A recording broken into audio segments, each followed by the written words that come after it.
They recognize you. They know they're in Yeah, of deep course shit. they do. Of course they do. But it speaks to the big issue here, and that is these guys, and they're not just one type of guy, they're different guys, but in general, they get hooked on porn, sometimes child porn. They get this fantasy going about sex with a teen, and at some point, they blur the line between fantasy and reality, and they're coming to knock on our door and showing up in our sting operations. And more often than not, you'll see in the chat, this isn't a Chris Hansen thing, is it? This No isn't way. a Sheriff Grady Judd thing or a Sheriff Chris Swanson thing, is it?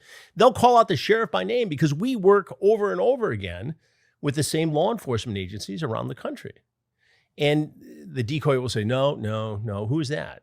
And they show up. Why? Because it's just like a heroin addict. They know there's a 20% chance there's fentanyl in the heroin, but they need the fix, and they do it anyway.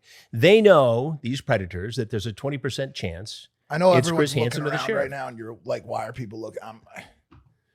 I just have a Sure. Yeah. Yeah, there's no So I just wish you wouldn't make that connection because There's no once sh- again makes me feel He uncomfortable. wrote a book. there's no shame in it. There is no shame in Well, it. there is shame in the people you catch. There is, For but sure. but some of them have an addictive disease, like you had an addictive disease. Well, I want to ask you about that. yeah, Because I think the public, obsession with crime and as of recently pedophilia, people look at pedophiles, and I wanted to ask your kind of stance on this, as the worst people on the planet. absolutely, and some of them are.